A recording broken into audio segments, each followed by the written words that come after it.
Hello everyone, ಎಲ್ಲರಿಗೂ ನಮಸ್ಕಾರ. ನಾನು ಫರ್ಹನಾಜ್, ಅರ್ಥಶಾಸ್ತ್ರದ ಸಹಾಯಕ ಪ್ರಾಧ್ಯಾಪಕಿಯಾಗಿ ಸರ್ಕಾರಿ ಪ್ರಥಮ ದರ್ಜೆ ಕಾಲೇಜು ನೆಲಮಂಗಲದಲ್ಲಿ ಕೆಲಸ ಮಾಡ್ತಾ ಇದ್ದೇನೆ.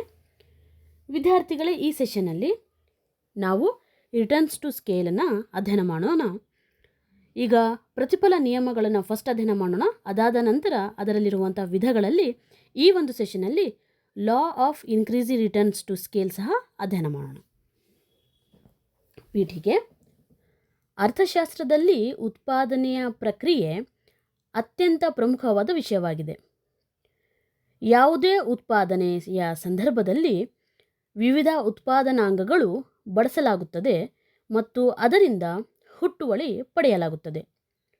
ಹೂಡುವಳಿ ಮತ್ತು ಹುಟ್ಟುವಳಿಗಳ ನಡುವಿನ ಸಂಬಂಧವನ್ನು ಅರ್ಥ ಮಾಡಿಕೊಳ್ಳಲು ಪ್ರತಿಫಲದ ನಿಯಮಗಳು ಬಹುಮುಖ್ಯ ಪಾತ್ರ ನಿರ್ವಹಿಸುತ್ತವೆ. ಈ ನಿಯಮಗಳು ಉತ್ಪಾದನೆಯ ಹಂತದಲ್ಲಿ ಪ್ರತಿಫಲ ಹೇಗೆ ಬದಲಾಗುತ್ತವೆ ಎಂಬುದನ್ನು ವಿವರಿಸುತ್ತವೆ. ಪ್ರತಿಯೊಂದು ಉದ್ಯಮವು ತನ್ನ ಉತ್ಪಾದನೆಯ ಸಮಯದಲ್ಲಿ ಇವುಗಳಲ್ಲಿ ಯಾವುದಾದರೂ ಒಂದನ್ನು ಅನುಭವಿಸುತ್ತಾ ಇರುತ್ತದೆ. In economics, the process of production plays a vital role. During production, various factors of production means inputs are employed to generate an output.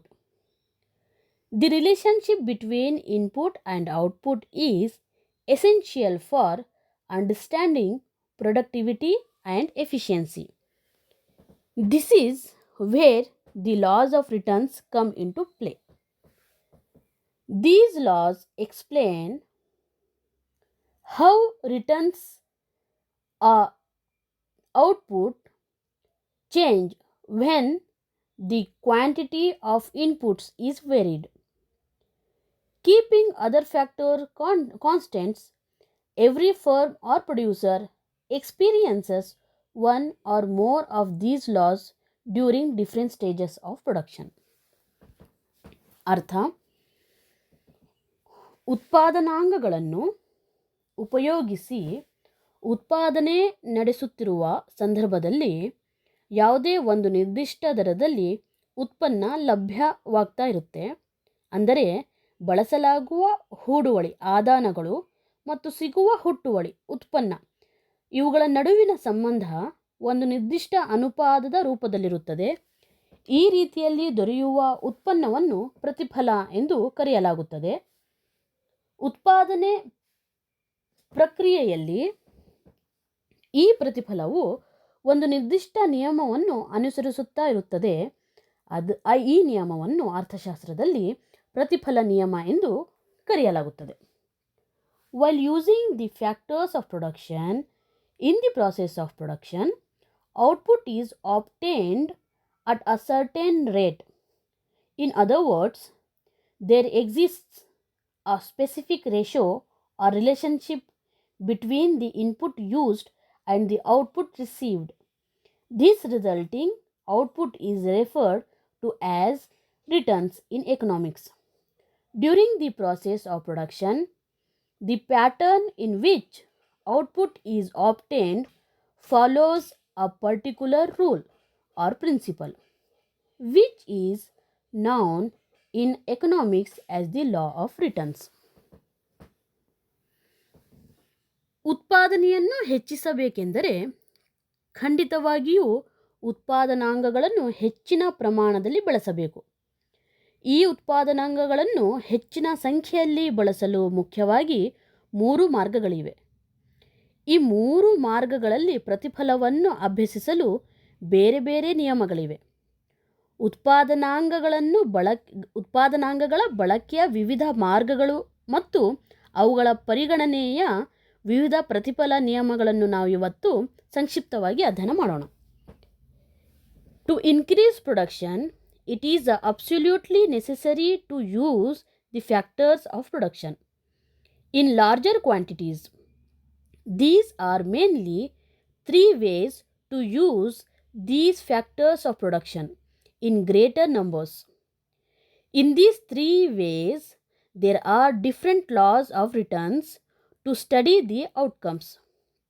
The following is a brief introduction to the various methods of using the factors of production and the different laws of returns applicable to them. ಇಲ್ಲಿ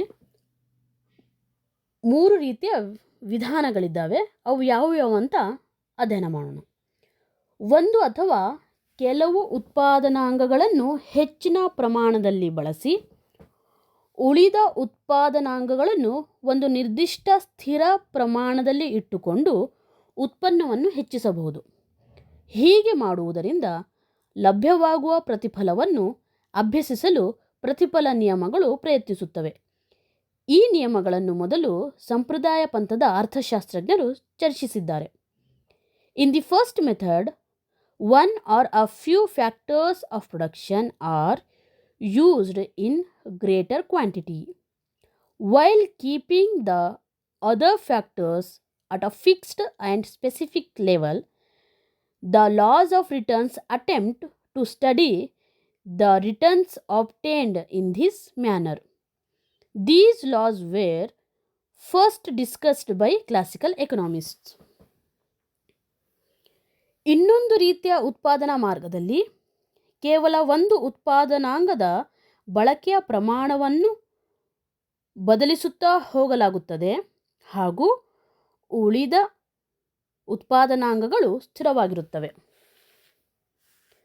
ಹೀಗೆ ಮಾಡುವುದರಿಂದ ಲಭ್ಯವಾಗುವ ಪ್ರತಿಫಲವನ್ನು ಅಭ್ಯಸಿಸಲು ವ್ಯತ್ಯಾಸಾತ್ಮಕ ಪ್ರಮಾಣಾನುಗುಣ ನಿಯಮವಿದೆ.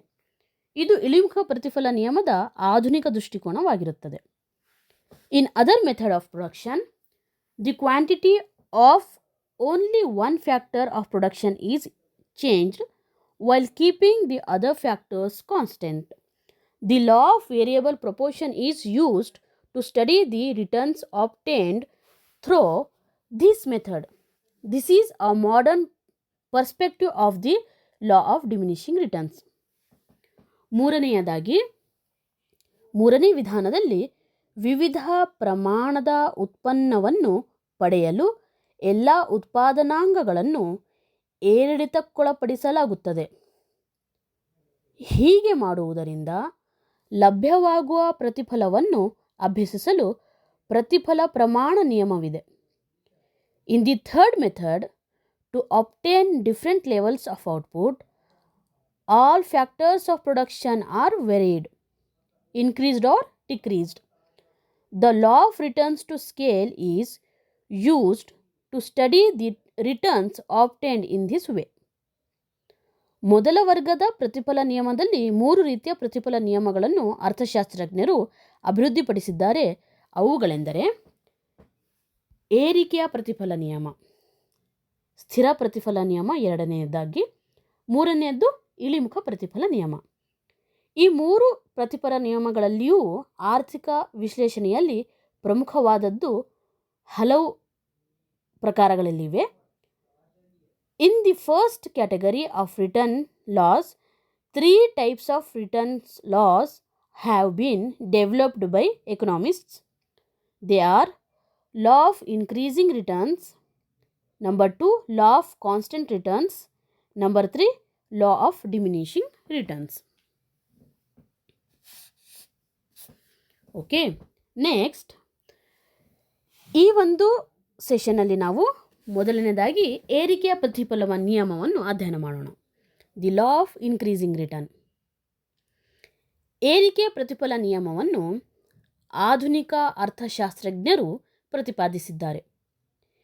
ಈ ನಿಯಮವು ವಿಶೇಷವಾಗಿ ಕೈಗಾರಿಕೆಗಳಿಗೆ ಅನ್ವಯವಾಗುತ್ತದೆ. ಇದು ಇಳಿಮುಖ ಪ್ರತಿಫಲ ನಿಯಮಕ್ಕೆ ವಿರುದ್ಧವಾಗಿದೆ.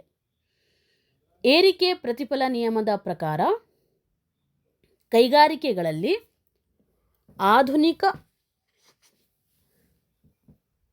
ಅಧಿಕ ಪ್ರಮಾಣದ ಶ್ರಮ ಮತ್ತು ಬಂಡವಾಳವನ್ನು ಬಳಸುತ್ತಾ ಹೋದಂತೆ ಉತ್ಪಾದನೆಯು ಏರಿಕೆ ದರದಲ್ಲಿ ಹೆಚ್ಚಾಗುತ್ತದೆ. ಉತ್ಪನ್ನವು ಏನಾಗುತ್ತೆ, ಹೆಚ್ಚಾದಂತೆ ಸರಾಸರಿ ವೆಚ್ಚವು ಕಡಿಮೆಯಾಗುತ್ತದೆ. ಇದರಿಂದ ಆ ನಿಯಮವನ್ನು ನಾವು ಇಳಿಮುಖ ವೆಚ್ಚದ ನಿಯಮ ಅಂತಲೂ ಸಹ ಕರೆಯಲು ಸಾಧ್ಯವಾಗುತ್ತೆ ಅಂತ. The law of increasing returns was proposed by modern economists. This law is especially applicable to industries. It is opposite to the law of diminishing returns. According to the law of increasing returns, in industries, as more and more labor and capital are employed, production increases at an increasing rate. As the output increases, the average cost decreases. Therefore, this law is also referred as the law of diminishing cost. ಏರಿಕೆ ಪ್ರತಿಫಲ ನಿಯಮವನ್ನು ಒಂದು ಉದಾಹರಣೆಯ ಮೂಲಕ ವಿವರಿಸಬಹುದು. ಒಬ್ಬ cellphone ಉತ್ಪಾದಕನು ತನ್ನ ಉದ್ಯಮದಲ್ಲಿ ಉತ್ಪನ್ನವನ್ನು ಹೆಚ್ಚಿಸಲು ಅಧಿಕ ಪ್ರಮಾಣದ ಶ್ರಮ ಮತ್ತು ಬಂಡವಾಳವನ್ನು ಬಳಸುತ್ತಾನೆ ಎಂದು ಭಾವಿಸೋಣ. ಅವನು ಬಳಸುವ ಶ್ರಮ ಮತ್ತು ಬಂಡವಾಳದ ಪ್ರತಿ ಘಟಕದ ಮೌಲ್ಯ 10,000 ರೂಪಾಯಿಗಳು ಎಂದು ಭಾವಿಸೋಣ. ಇಲ್ಲಿ ಸ್ಕ್ರೀನಲ್ಲಿ ಕಾಣಿಸುತ್ತಿರುವಂತಹ ಪಟ್ಟಿಯಿಂದ ಸೆಲ್ಫೋನ್ಗಳ ಉತ್ಪಾದನೆ ಹೇಗೆ ಹೆಚ್ಚಾಗುತ್ತದೆ ಎಂಬುದನ್ನು ನಾವು ಅಧ್ಯಯನ ಮಾಡೋಣ. The law of increasing returns can be explained with an example. Let us assume that a mobile phone manufacturer uses a greater amount of labor and capital in his industry to increase production. Assume that the value of each unit of labor and capital used is 10,000.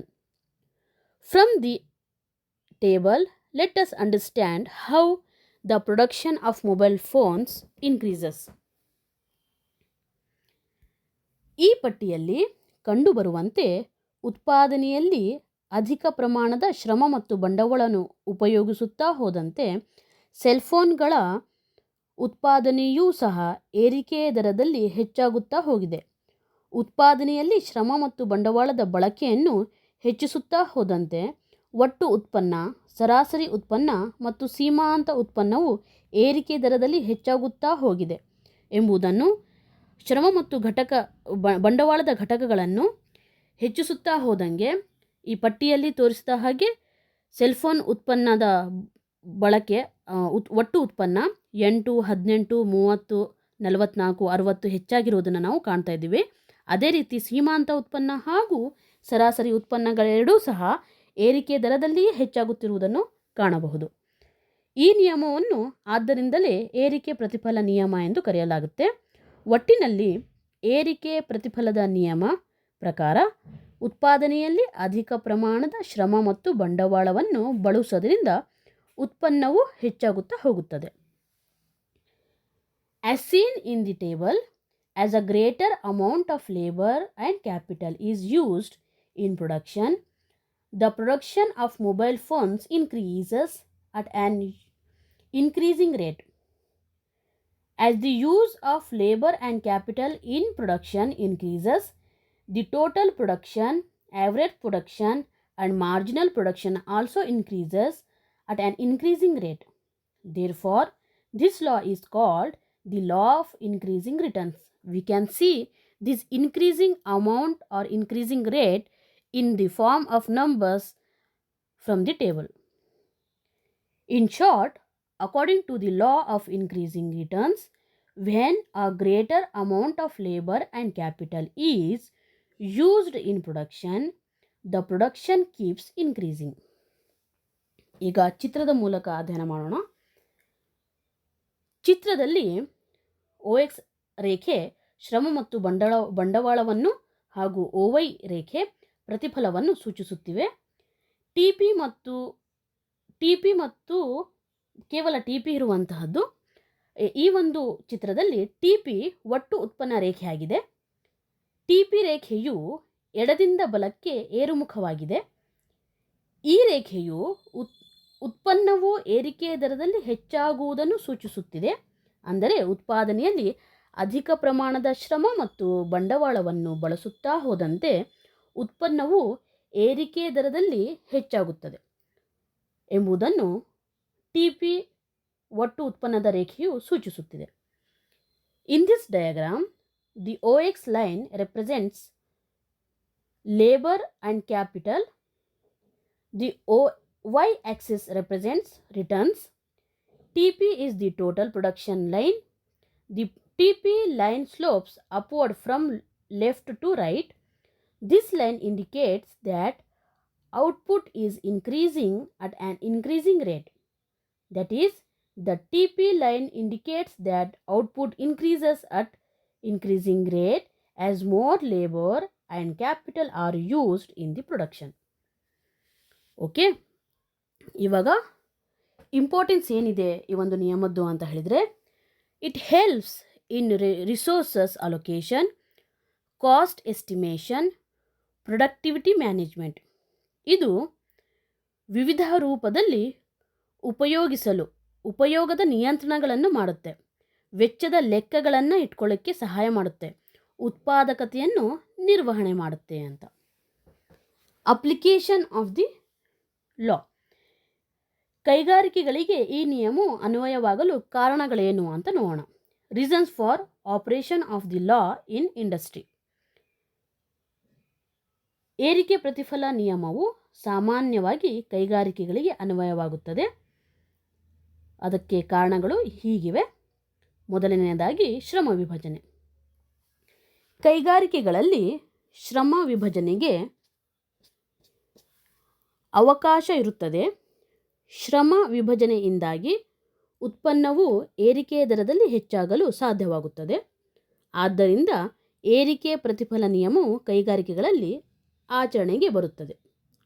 Number 2, ದೊಡ್ಡ ಪ್ರಮಾಣದ ಉತ್ಪಾದನೆ. ಕೈಗಾರಿಕೆಗಳಲ್ಲಿ ಉತ್ಪಾದನೆಯನ್ನು ದೊಡ್ಡ ಪ್ರಮಾಣದಲ್ಲಿ ಕೈಗೊಳ್ಳುವುದರಿಂದ ಆಂತರಿಕ ಮತ್ತು ಬಾಹ್ಯ ಮಿತವ್ಯಯಗಳನ್ನು ಪಡೆಯಬಹುದಾಗಿರುತ್ತದೆ. ಆದ್ದರಿಂದ ಈ ನಿಯಮವು ಕೈಗಾರಿಕೆಗಳಲ್ಲಿ ಹೆಚ್ಚು ಅನ್ವಯವಾಗುತ್ತದೆ. The law of increasing returns is generally applicable to industries. There are many reasons why this law is practically applicable in the industry. Number 1 is division of labor. Division of labor in industries, there is a space. Due to the division of labor, the product is able to grow at an increasing rate. Therefore, the law of increasing returns comes into play in the economy. Large scale production. By carrying out production on a large scale in factories, internal and external economies of scale are achieved. Therefore, industrial product or output increases at an increasing rate. Number 3, ಆವಿಷ್ಕಾರಗಳು. ಕೈಗಾರಿಕೆಗಳಲ್ಲಿ ಆವಿಷ್ಕಾರಗಳು ಮತ್ತು ನವಪ್ರವರ್ತನೆಗಳನ್ನು ಕೈಗೊಳ್ಳಲಾಗುತ್ತದೆ. ಆದ್ದರಿಂದ ಉತ್ಪಾದನೆಯು ಏರಿಕೆ ದರದಲ್ಲಿ ಹೆಚ್ಚಾಗುತ್ತಾ ಹೋಗುತ್ತದೆ. Innovations in industries are undertaken.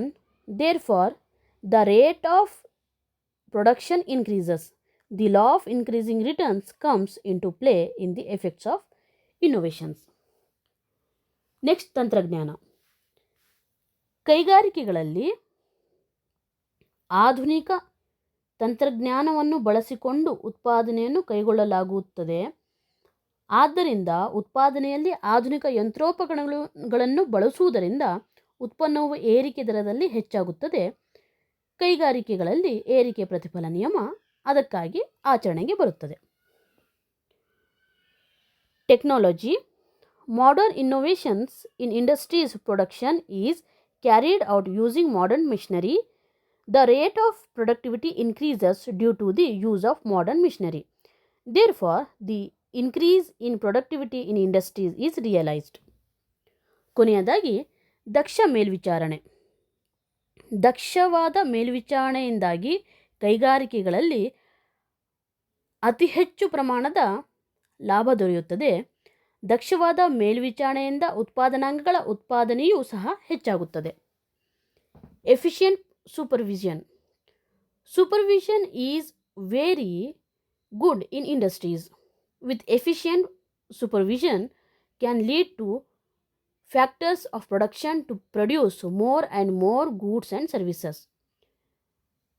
ಹೀಗೆ ಇವೆಲ್ಲ ಕಾರಣಗಳಿಂದಾಗಿ ಏನಾಗುತ್ತೆ, ಕೈಗಾರಿಕೆಗಳಲ್ಲಿ ಈ ಒಂದು ನಿಯಮ ಅನ್ವಯವಾಗುತ್ತದೆ. ಲಿಮಿಟೇಷನ್ಸ್, ಮಿತಿಗಳು ಏನು ಅಂತ ಹೇಳಿದರೆ, ಇಟ್ ಅಸ್ಯೂಮ್ಸ್ ಸೆಟೆರಿಸ್ ಪೆರಿಬಿಸ್, ಅಂದರೆ ಇತರ ಸ್ಥಿತಿಗಳು ಸ್ಥಿರವಾಗಿದ್ದಾಗ ಮಾತ್ರ ಅಂತ ಇದು ಅನ್ವಯಿಸುತ್ತೆ, ಈ ಒಂದು ನಿಯಮವನ್ನು ಹೇಳಲಾಗುತ್ತೆ. ಆದ್ದರಿಂದ ಇದು ಒಂದು ಲಿಮಿಟೇಷನ್ ಆಗಿದೆ. ನೋ ಟೆಕ್ನಾಲಜಿಕಲ್ ಚೇಂಜಸ್, ತಂತ್ರಜ್ಞಾನದ ಯಾವುದೇ ರೀತಿಯ ಬದಲಾವಣೆ ಇರೋದಿಲ್ಲ ಅಂತ ಈ ಒಂದು ನಿಯಮ ಅಂದ್ಕೊಳ್ಳುತ್ತೆ. ಆದ್ದರಿಂದ ದೆನ್ ನಾಟ್ ಆಲ್ವೇಸ್ ರಿಯಲಿಸ್ಟಿಕ್, ಇದು ನೈಜ ವಾಸ್ತವಿಕ ಜಗತ್ತಿಗೆ ನಿರಂತರವಾಗಿ ಅನ್ವಯಿಸಲು ಸಾಧ್ಯವಿಲ್ಲ. ಯಾಕಂತ ಹೇಳಿದರೆ ಎಲ್ಲ ಕೈಗಾರಿಕೆಗಳ ಅಥವಾ ಎಲ್ಲ ವ್ಯವಸ್ಥೆಯ ಪರಿಸ್ಥಿತಿ ಒಂದೇ ಸಮನಾಗಿ ಇರೋದಿಲ್ಲ ಅಂತ. ಓಕೆ, ಇಷ್ಟು ಈ ಒಂದು ನಿಯಮದ ಬಗ್ಗೆ ಆಯಿತು. ಕನ್ಕ್ಲೂಷನ್, ಉಪಸಂಹಾರ. Returns laws offers crucial insights into input output behaviour. ಪ್ರತಿಫಲ ನಿಯಮಗಳು ಉತ್ಪಾದನಾ ಪ್ರಕ್ರಿಯೆಗಾಗಿ ಬಹುಮುಖ್ಯವಾಗಿವೆ. ಪ್ರತಿಯೊಂದು ಉತ್ಪಾದನೆ ಒಂದಲ್ಲ ಒಂದು ರೀತಿಯ ಪ್ರತಿಫಲವನ್ನು ನೀಡುತ್ತೆ. ಆ ಪ್ರತಿಫಲ ಬರುವಂತಹ ದರ ಇದೆಯಲ್ವಾ, ಅದು ಯಾವುದೋ ಒಂದು ನಿಯಮಕ್ಕೆ ಬದ್ಧವಾಗಿರುತ್ತೆ. ಆದ್ದರಿಂದ ಪ್ರತಿಯೊಂದು ಉತ್ಪಾದನಾ ಕ್ಷೇತ್ರದಲ್ಲಿ ಇಂತಹ ಪ್ರತಿಫಲ ನಿಯಮಗಳ ಅಧ್ಯಯನ ಅತ್ಯಂತ ಅವಶ್ಯಕವಾಗಿರುತ್ತೆ. ವಿದ್ಯಾರ್ಥಿಗಳೇ, ಈ ಒಂದು ಸೆಷನಲ್ಲಿ ನಾವು ಪ್ರತಿಫಲ ನಿಯಮ, ರಿಟರ್ನ್ ಟು ಸ್ಕೇಲ್ಸ್ನ ನೋಡಿದ್ದೀವಿ. ಅದರ ಅರ್ಥ, ಅದರ ವಿವಿಧ ನಿಯಮಗಳನ್ನು ಅಧ್ಯಯನ ಮಾಡಿದ್ದೀವಿ. ಅದರಲ್ಲಿ ವಿವಿಧ ವಿಧಾನಗಳಲ್ಲಿ ಮತ್ತೆ 3 ವಿಧಾನಗಳನ್ನು ಅಧ್ಯಯನ ಮಾಡಿದ್ದೀವಿ. ಏರಿಕೆ ಪ್ರತಿಫಲ ನಿಯಮ, ಸ್ಥಿರ ಪ್ರತಿಫಲ ನಿಯಮ, increasing return to scale, constant return to scale and diminishing return to scale, ಇಳಿಮುಖ ಪ್ರತಿಫಲ ನಿಯಮ. ಓಕೆ, ಇದಾದ ಮೇಲೆ ಏನು ಇದೆ ಅಂತ ಹೇಳಿದರೆ, ನಾವು ನೆಕ್ಸ್ಟ್ ಸೆಷನಲ್ಲಿ ಉಳಿದಂತಹ 2 ಪ್ರತಿಫಲ ನಿಯಮಗಳನ್ನು ಅಧ್ಯಯನ ಮಾಡೋಣ. ಓಕೆ, ಧನ್ಯವಾದಗಳು.